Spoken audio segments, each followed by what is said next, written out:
नमस्कार दोस्तों, मैं हूँ ऋचा सिन्हा और मेरे चैनल पे आप सभी का बहुत बहुत स्वागत है।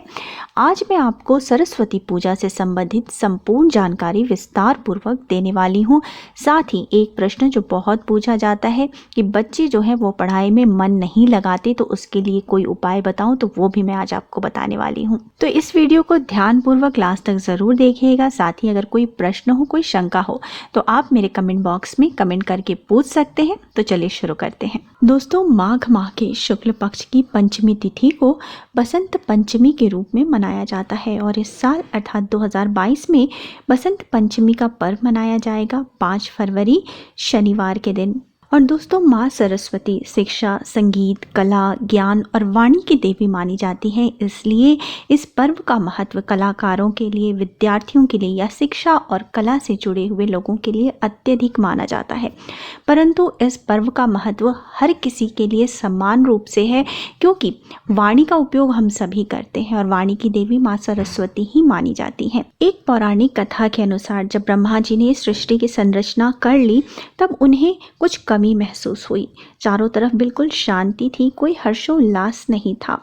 तो उन्होंने क्या किया कि अपने मन की शक्ति से एक स्त्री शक्ति को प्रकट किया। देवी के चेहरे पर एक अद्भुत तेज था। देवी ने ब्रह्मा जी को प्रणाम किया। उनके हाथों में वीणा था। तो देवी ने वीणा के तार पर जैसे ही उंगलियां जो है फिराई, वैसे ही सुर प्रकट हो गए। तो इस वीणा की आवाज इतनी मधुर थी कि पूरी सृष्टि में एक स्वर का संचार हुआ। इसके बाद ही समस्त जीवों को स्वर मिला, वाणी मिली और वो अपनी भावना एक दूसरे से प्रकट करने में सक्षम हुए। देवी ने सृष्टि को रस से परिपूर्ण कर दिया और इसीलिए ब्रह्मा जी ने देवी को सरस्वती नाम दिया। इसके बाद से ही माँ सरस्वती का यह दिन जो है उनके प्रागट्य के तौर पे बसंत पंचमी के रूप में मनाया जाता है। और दोस्तों, इस साल जो है बसंत पंचमी का पर्व इसलिए भी अत्यंत महत्वपूर्ण माना जा रहा है क्योंकि बसंत पंचमी के दिन इस साल कई शुभ संयोग बन रहे हैं और विशेष मुहूर्त या योग में की गई पूजा पाठ का अत्यंत शीघ्र सकारात्मक परिणाम देखने को मिलता है। तो इस साल बसंत पंचमी मनाई जाएगी 5 फरवरी शनिवार के दिन, जैसा कि मैंने बताया है। और उस दिन जो है पंचमी तिथि प्रारंभ होगी 5 फरवरी को सुबह के 3:47 से और ये रहेगी 6 फरवरी के सुबह के 3:46 तक। वहीं 5 फरवरी को सरस्वती पूजा का शुभ मुहूर्त होगा सुबह 7:06 से दोपहर के 12:34 तक। ये पूरे 5 घंटे 28 मिनट का मुहूर्त है। इस बीच में आप अपनी सरस्वती पूजा संपन्न कर सकते हैं। मंत्रों का जप करना चाहें या कोई उपाय करना चाहें तो आप कर सकते हैं। और दोस्तों, जैसा कि मैंने बताया कि इस साल बसंत पंचमी पर कई शुभ संयोग भी बन रहे हैं, तो ऐसे योग में पूजा पाठ से सभी लोगों को विशेष लाभ मिलता है। खासकर छात्रों के लिए देखा जाए तो इस बार बसंत पंचमी के मौके पर सिद्ध, साध्य और रवि योग के त्रिवेणी योग बन रहे हैं। तो अगर इस दिन आप अपने बच्चे का विद्या आरंभ समारोह करना चाहते हैं तो अत्यंत शुभ है। साथ ही इस बार बसंत पंचमी के दिन जो है सूर्य और बुध ग्रह मकर राशि में एक साथ विद्यमान होंगे, जिस कारण बुध आदित्य योग का निर्माण हो रहा है। तो बुध ग्रह जो है वो वाणी और बुद्धि के ग्रह माने जाते हैं। इसलिए इस योग में ज्ञान, कला और बुद्धि की देवी माँ सरस्वती का पूजन करना अत्यंत शुभ और फलदायी होगा। तो अब जान लेते हैं कि आपको बसंत पंचमी के दिन करना क्या चाहिए, किस प्रकार से माँ सरस्वती की पूजा आराधना करनी चाहिए।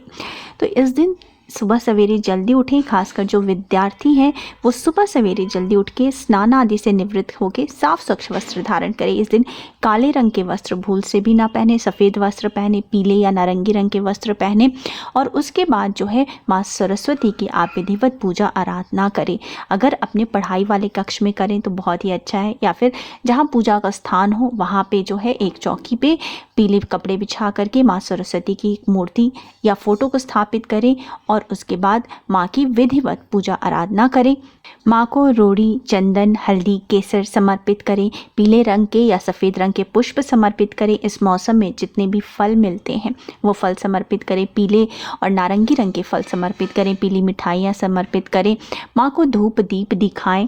इस प्रकार से माँ सरस्वती की विधिवत पूजा करने के पश्चात माँ के मूल मंत्र का कम से कम एक माला 108 बार जप अवश्य करें। और यह मंत्र है ओम ऐं सरस्वते ऐं नमः। फिर से बता देती हूँ, ओम ऐं सरस्वते ऐं नमः। मैं आपको स्क्रीन पे भी लिख के दे दूंगी। साथ ही ये जो है मूल मंत्र है। अगर आप संपूर्ण मंत्र करना चाहते हैं तो वह है ओम ऐं ह्रीं क्लीं महासरस्वती देवे नमः। ओम ऐं ह्रीं क्लीं महासरस्वती देवे नमः। इनमें से कोई भी मंत्र आप कर सकते हैं। 108 बार इस मंत्र का आप जप करें और माँ से क्षमा प्रार्थना करें, आरती करें। साथ ही सरस्वती पूजा वाले दिन विद्या से संबंधित वस्तुओं का आपको दान भी करना चाहिए। जो ज़रूरतमंद विद्यार्थी हैं, गरीब विद्यार्थी हैं, उनको कॉपी किताब या पेंसिल पेन या उनकी ज़रूरत के हिसाब से जो चीज़ उनको चाहिए उस चीज़ का आप उनको दान करें। इससे आपका बुध ग्रह भी मजबूत होता है, साथ ही सरस्वती माता भी प्रसन्न होती है। साथ ही मेरे पास यह प्रश्न भी बहुत आता है कि बच्चों का पढ़ाई में मन नहीं लगता तो क्या करें। जिन विद्यार्थियों को पढ़ाई में मन नहीं लगता, अर्थात उनका ध्यान जो है पढ़ाई में नहीं बनता, कंसंट्रेशन नहीं बनता, चीज़ें याद नहीं होती, उनको जो है जो मैंने मंत्र बताया है रोज़ पढ़ाई शुरू करने से पहले 11 बार ज़रूर करना चाहिए। साथ ही रोज़ नहाने के बाद उन्हें केसर या पीले चंदन का जो है टीका भी लगाना चाहिए। इससे धीरे धीरे कंसंट्रेशन बढ़नी शुरू हो जाती है और पढ़ाई में मन लगना शुरू हो जाता है। पढ़ाई शुरू करने से पहले माँ सरस्वती के मंत्र का जप कम से कम 11 बार करें। अगर इतना नहीं कर सकती तो कम से कम ओम का ही उच्चारण 11, 21 या 108 बार करने के बाद ही पढ़ाई शुरू करें, जिससे कंसंट्रेशन बढ़ता है। साथ ही ये ध्यान रखें कि पढ़ाई करते वक्त बच्चे का मुख पूर्व दिशा की ओर हो। कभी भी दक्षिण या पश्चिम दिशा की ओर पढ़ाई करते वक्त बच्चे का मुख नहीं होना चाहिए। बच्चों के कमरे में एक माँ सरस्वती और भगवान श्री गणेश की फोटो या मूर्ति रख दें।